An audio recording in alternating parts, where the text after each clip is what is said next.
Volume 2। Volume 1 में हम लोगों का पहला टॉपिक होता है, सबसे पहला टॉपिक हम लोग पढ़ते हैं रिलेशन एंड फंक्शन, संबंध एवं फलन।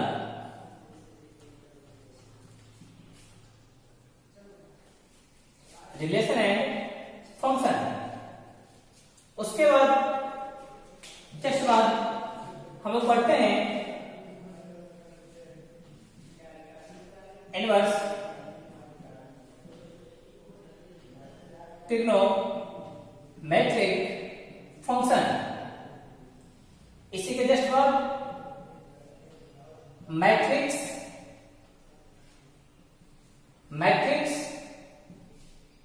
मैट्रिक्स बाद आपको डिटरमिनेंट्स,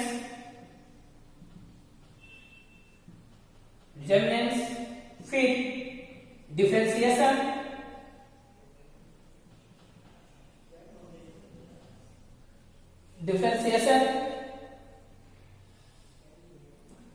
डिफरेंशिएशन के बाद application of differentiation,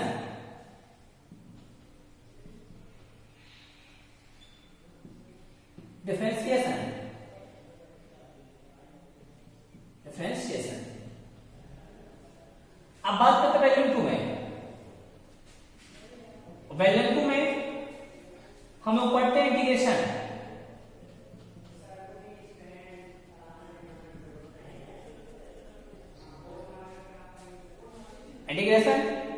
integration just बाद application of integration, application of integration, application of integration के बाद हम बात करते हैं एप्लीकेशन ऑफ इंटीग्रेशन के बाद आपका होता है डिफरेंशियल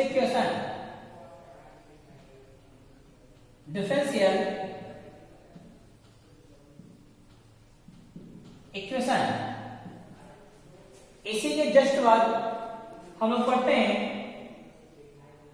2D, टू डायमेंशनल और वेक्टर एनालिसिस, फिर then 3D, three dimensional vector analysis. इसी के जस्ट बाद हम लोग का अगला टॉपिक होता है लीनियर प्रोग्रामिंग,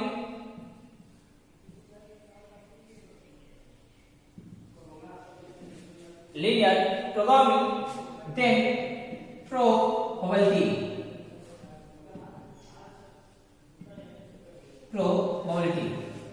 तो इस तरह से क्लास 12 का मैथमेटिक्स का सिलेबस ये होता है। वॉल्यूम 1 में relation and function, trigonometric function, matrix, determinant, differentiation, application of differentiation, integration, application of integration, differential equation, 2D, 3D, linear programming और प्रोबेबिलिटी, कुल मिला के ये टॉपिक्स को हमें पढ़ना होता है।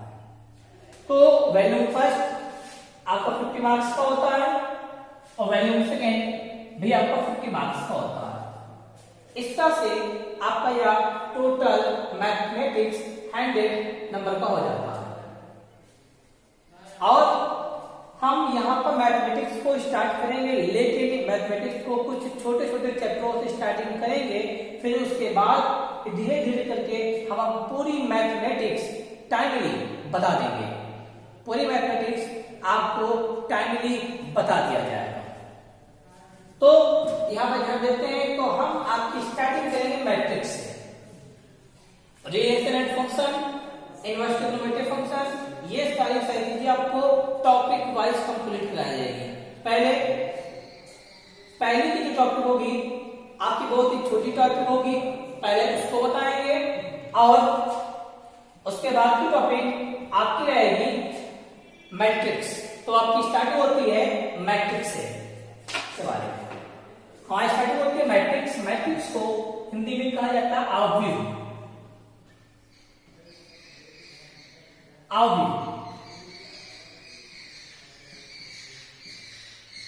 मैट्रिक्स आवयव क्या होता है?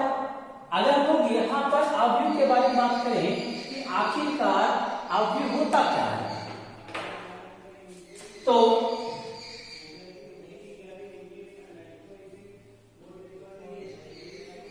अवयव, what is the matrix? What is the matrix?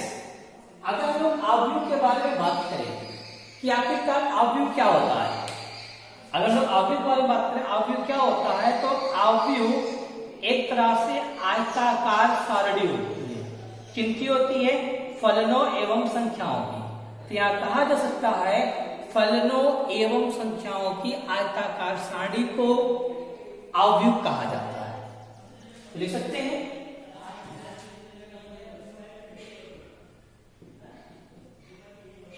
फलनों एवं संख्याओं के या संख्याओं का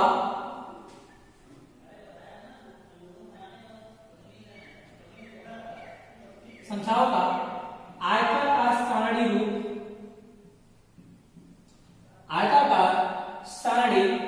रूप अवयव कहलाता है।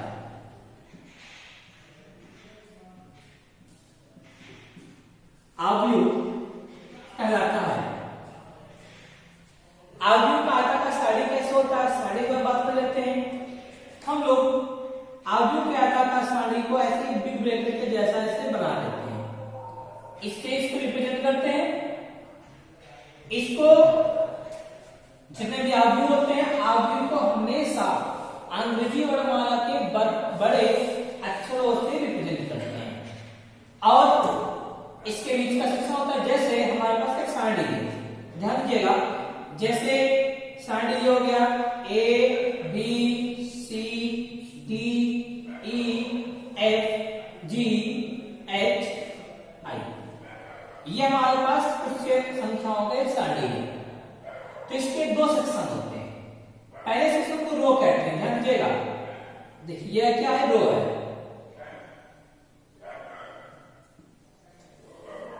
ये जो भी आपको दिख रहा है ये क्या आपका रो, ये पहला रो है, इसलिए हम R1 से रिप्रेजेंट करते हैं। ये सेकंड रो है इसलिए R2 से, ये थर्ड रो है इसलिए इसको हम R3 से रिप्रेजेंट करते हैं। और अगला सेक्शन होता है जो ऐसे ही है, तो दिख रहे हैं, इसको हम लोग कॉलम या स्तंभ कहते हैं। कॉलम को पहला कॉलम है, इसको हम C1 से रिप्रेजेंट करेंगे। यहाँ पर दूसरा कॉलम है, इसको हम लोग C2 से रिप्रेजेंट करेंगे। यहाँ पर आपका थर्ड कॉलम है जिसको हम लोग C3 से रिप्रेजेंट करेंगे। तो ध्यान दीजिएगा, जैसा मैंने कहा ये एक अवयव है और इसके एलिमेंट्स आपके इतने दिए गए। तो ध्यान दीजिएगा, यहाँ पे नोट पॉइंट में एक छोटी बात आपको जानना जरूरी है कि अवयव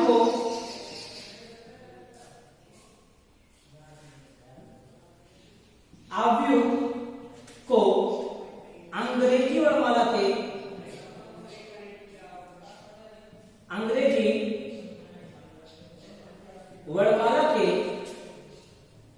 बड़े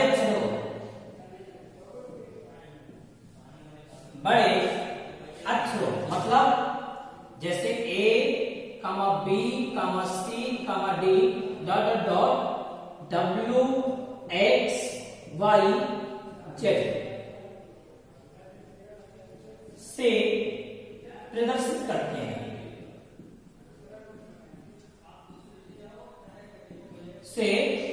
करते हैं। और जिन फलनों, ध्यान दिएगा, जिन फलनों एवं संख्याओं से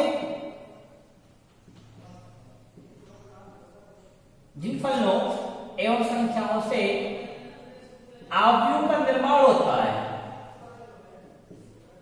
अवयव का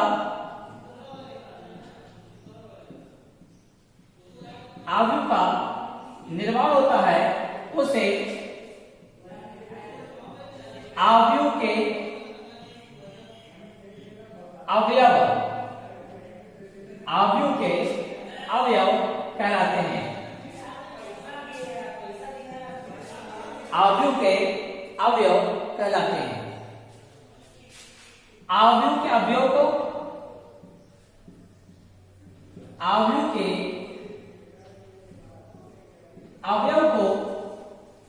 अंग्रेजी वर्णमाला के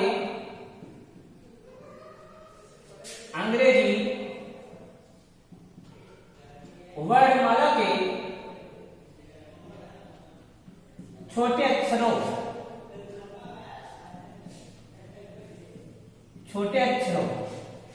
मतलब देखिए स्मॉल ए, स्मॉल बी, स्मॉल सी, ऐसे एक्स, वाई, जेड से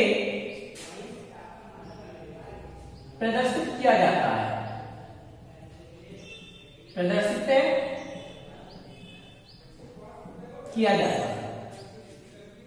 ठीक है, इसको हम लोग किससे प्रदर्शित करते हैं? अंग्रेजी वर्णमाला के छोटे अक्षरों से प्रदर्शित करते हैं। ध्यान दीजिएगा, फलनों एवं संख्याओं का आयताकार सारणी रूप आवयव कहलाता है।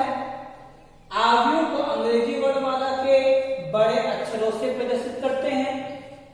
जिन फलनों एवं संख्याओं से आवयव का निर्माण होता है उन्हें आवयव के अवयव कहे जाते हैं। आवयव के अवयव को अंग्रेजी वर्णमाला के छोटे अक्षरों ए, बी, सी, एक्स, वाई, जेड इत्यादि से रिप्रेजेंट किया जाता है। एक और बात, बहुत ही जरूरी बात, कि सारणी का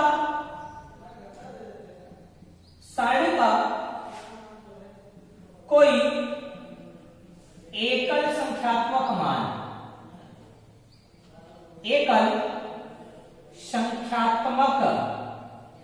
मान नहीं होता। ठीक है, सारणी को सॉल्व करने पर सारणी को ध्यान दीजिएगा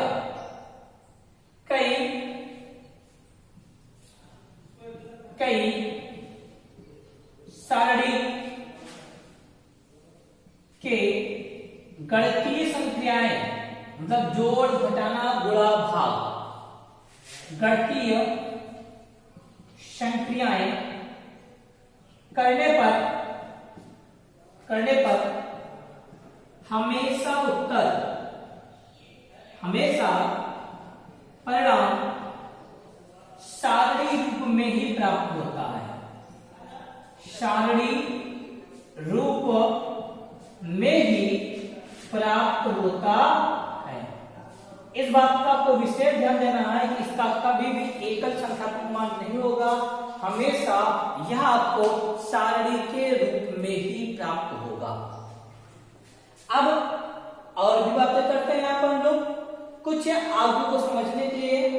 जैसे ये कॉलम हो गया, ये आपका रो हो गया, यहाँ पे कॉलम हो गया, ये क्या गया आपका रो हो गया। आवयव जो खड़ी पंक्तियां होती है, जो खड़ी लाइनें होती हैं, उससे हम लोग कॉलम कहते हैं। जो पड़ी हुई लाइनें होती हैं उससे हम लोग क्या कहते हैं? उससे हम लोग पंक्तियां कहते हैं। देखिए, जो ऐसे लाइन हो गई, ध्यान दीजिएगा, ये किसके आवयव के सेक्शन है? ये आपकी पंक्ति है, ये आपका कॉलम है।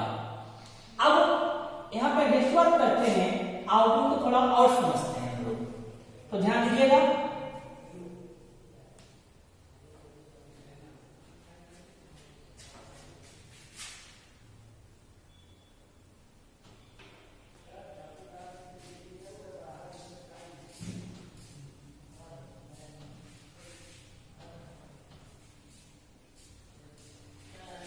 जैसे ध्यान से हम लोग आवयव की कोटि,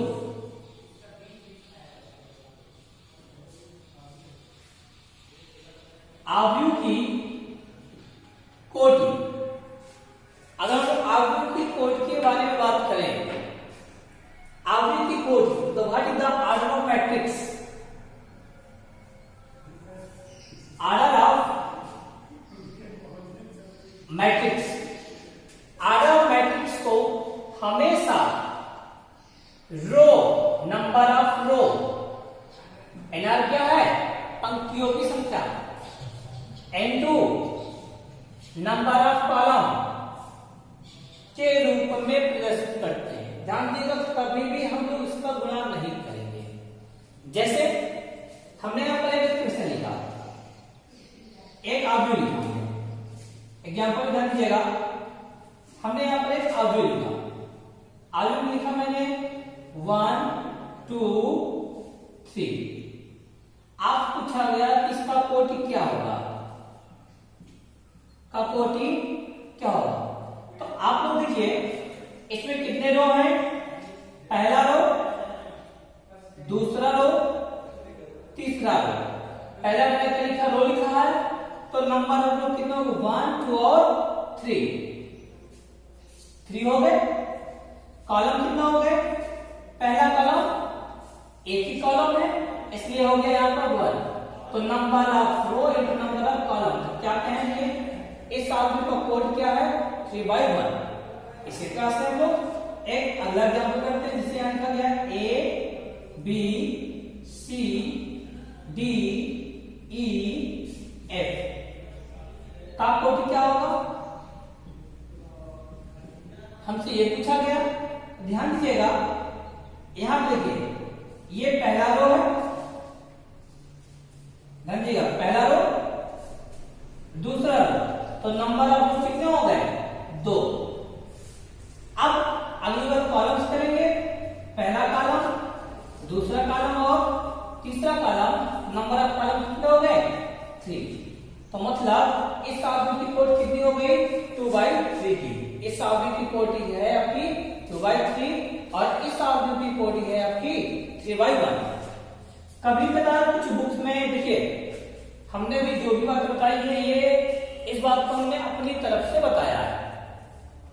आपको किसी बुक में नंबर ऑफ रो को m से और नंबर ऑफ कॉलम को n से रिप्रेजेंट किया जाता है।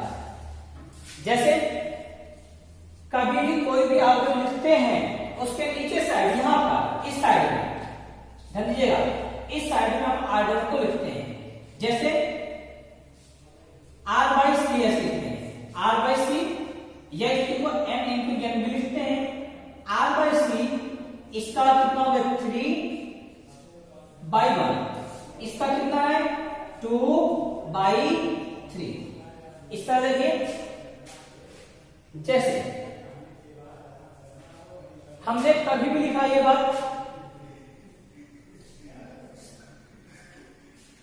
ध्यान दिएगा, हमने लिखा A1 A2 B1 B2। ध्यान दिए इसमें 2 रो है, 2 कॉलम है, इसलिए इसका आर्डर क्या हो गया, 2/2।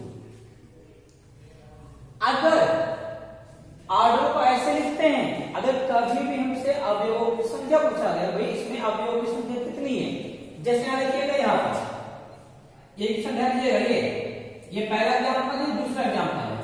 हम दूसरे एग्जाम्पल की बात कर रहे हैं, इसे पूछा गया कि उपरोक्त अवयवों में अवयवों की संख्या कितनी है, अवयवों की संख्या कितनी है, जितने रो हैं उनको काउंट कर लीजिए, 2 रो है, 3 कॉलम है और इन दोनों को मल्टीप्लाई कर देंगे, जो आएगा वही अवयवों की संख्या हो जाएगी। तो ध्यान दीजिएगा 1 2 3 4 5 6 और यहां पर भी क्या है, 6। इस तरह से हम लोग कोड को कैसे रिप्रेजेंट करते हैं, R/C के फॉर्म में। कभी भी कोई भी आर्ग्यू लिखा जाए तो उसका जो कोड होता है साइड में लिखा जाता है, और अवयवों की संख्या को ज्ञात करने के लिए मैं अवयवों की संख्या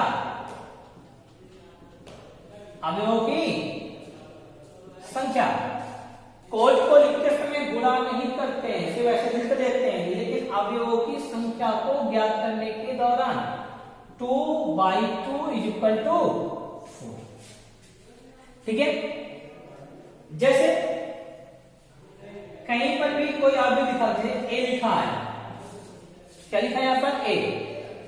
अवयव को कैपिटल ए से, अवयव को स्मॉल ए से, साथ ही साथ यहाँ पे आई और जे लिखते हैं। यहाँ लिखते हैं आई जे, यहां लिखते हैं m इंटू n। ij का मतलब क्या है? ij आप लोगों ने सदिश राशि में पढ़ा था एक जगह पे कि अगर कोई x एक्सिस के अकॉर्डिंग है इसका यूनिट वेक्टर i कैप होता है, अगर y एक्सिस के अकॉर्डिंग है इसका यूनिट वेक्टर क्या होता है? j कैप होता है। i कैप मतलब क्षैतिज लाइन, j कैप मतलब ऊर्ध्वाधर लाइन। तो यहां पर i का मतलब किससे है? रो से। i का किससे आपका? रो से।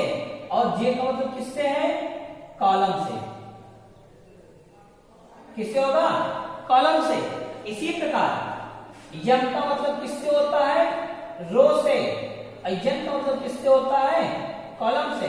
इसलिए हम लोग हर एक जगह पे आरसी, कभी भी कुछ भी लिखना समझना, आरसी आरसी मतलब होता है रो एंड कॉलम, आपकी भाषा में रिचार्ज कूपन। तो ध्यान दीजिए, हम इसको लिख सकते हैं a equal to a11 a11। इसका मतलब होता है पहला रो पहला कॉलम। a12 a13। ध्यान दीजिएगा, पहला रो पहला कॉलम, अभी पहला ही रो चल रहा है, पहला रो पहला कॉलम देख लीजिए, ध्यान दीजिएगा ऐसे।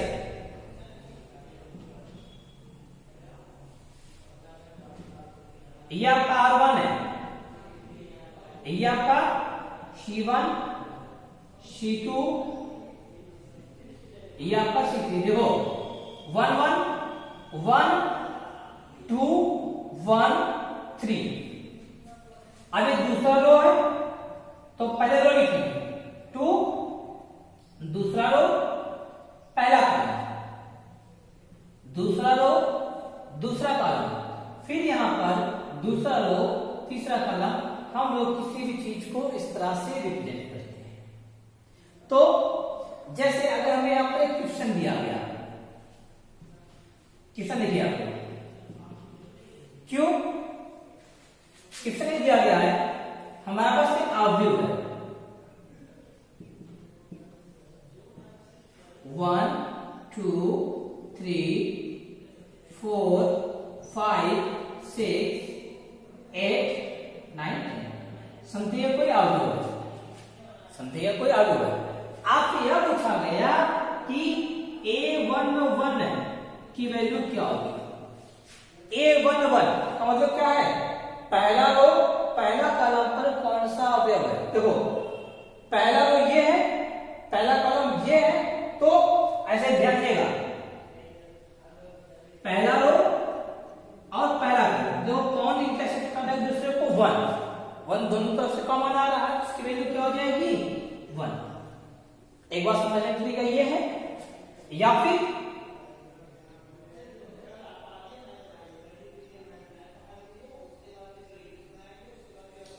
a111। फिर यहां देखिएगा, अगर हमने कहा था भाई कि a22 की वैल्यू क्या है, या फिर a12 का क्या मान है? a12 पहला रो दूसरा कॉलम, पहला रो दूसरा कॉलम ये है, इसकी वैल्यू क्या हो जाएगी? सेम ऐसे a13 की वैल्यू 8, सॉरी a1 की वैल्यू क्या हो जाएगी? 3। a1 पहला रो तीसरा कॉलम, a1 की वैल्यू 3 हो जाएगी। ऐसे ही ध्यान दीजिएगा। अब a21 मतलब दूसरा रो पहला कॉलम, दूसरा रो इधर है, ठीक है, और पहला कॉलम आपका इधर है। दूसरा रो